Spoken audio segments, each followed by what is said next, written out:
Coachella. That's the dream. And I know, it sounds insane, but I need to figure out how to get there. So tonight, I went to a networking event. I hate networking events. Okay, so APRA AMCOS, that's Australia's music rights organization, they sent me an email about this event.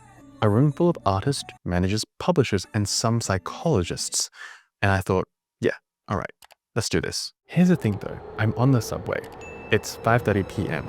The event started at 5:30 p.m. I'm speed walking through the city, jacket half on, and I can already feel the anxiety building up on my chest. You know that specific tightness you get when you're late to something you weren't even sure you wanted to go to? I better hurry up because I'm late now. It's 6 already. Let me back up. For the past decade, 10 years, I've been making music for myself. Mixing, mastering, music videos, everything. I do it all. And I've put out 14 releases. But I've been sitting on this dream that honestly scares the hell out of me. Performing at Coachella. And I don't mean that lightly. I mean it genuinely terrifies me. Big dreams should scare you, I think. But the fear doesn't make it go away. It just means I need a map. And I don't have that yet. The second I walk in, I smell it. Pizza. Free pizza. My stomach does a little backflow, but yet I can't eat it yet. I gotta earn it. So I'm sitting there and the panel starts. And it's actually good.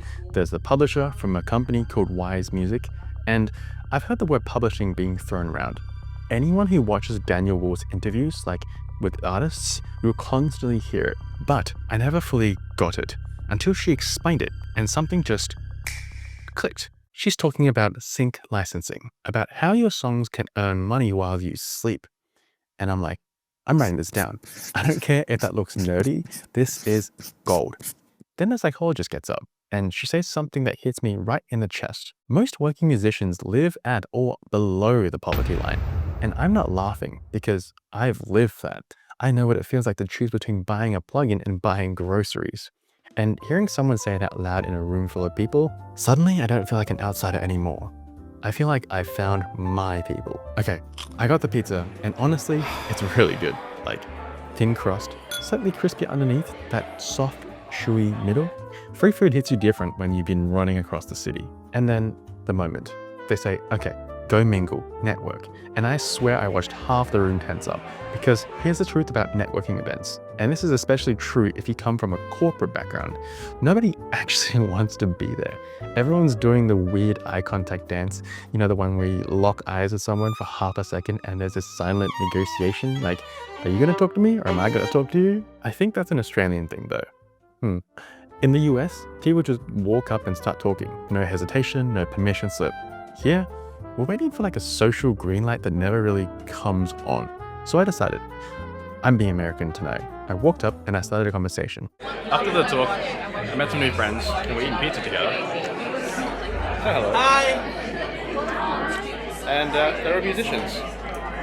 So yeah, it's pretty cool. And here's why this matters. I want to get to Coachella. Research says that you need a following, Spotify listeners, live show history. I've got some of that, not all of it, but knowledge that I can collect. Tonight is me collecting knowledge. I met a songwriter named Edward. He's a singer, songwriter, has a production team around him. Hey guys, my name's Edward Frame. What's your artist plug? Eddie Frame. Okay. Alright. We're gonna now talk with a music publisher.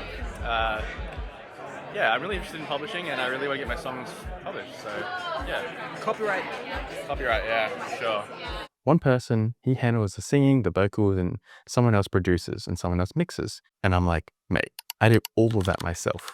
He looked at me like I had 3 heads. He said, the cost alone for one finished track is his setup.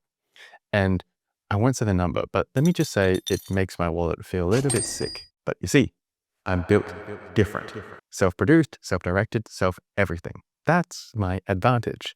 That's also my limitation. But tonight, I'm learning where these two things can overlap. And then finally, I got to the publisher, the Wise Music woman. I asked her what she'd say to an independent artist at my stage.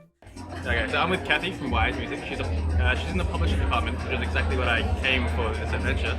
Trying to figure out my next step in my music career. The question I wanted to ask her was, now that my songs are ready for release and polished, and how do I get it to be amplified, I needed to know what direction to go to. And what was it? Shed.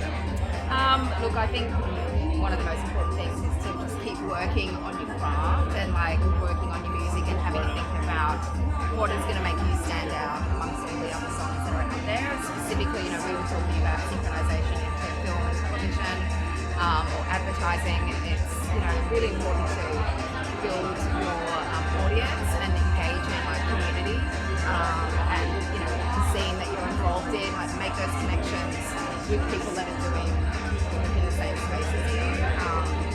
Find ways to collaborate, co-write with people and raise your profile kind of organically. Because, you know, publishers, music supervisors, they do kind of have their ear to the ground and they will find out about you if you're active and building your audience. Yeah, so key areas to focus on. All right, thank you. What she told me was simple, and I didn't want to hear it, but I needed to hear it. More songs, better songs, bigger platform, grow the community, this community, so that when the right door opens, there's proof behind the knock. I've been doing this for 10 years in private, and now I'm stepping out. And yeah, Coachella is a massive dream, but what I realized tonight is that the path there isn't mysterious. It's just a lot of work, more than I thought. And that's actually weirdly comforting. When I sat back down after all the conversations, something had changed. I looked around the room, all these independent artists, all grinding, all scared, all trying. And instead of feeling intimidated, I felt competitive.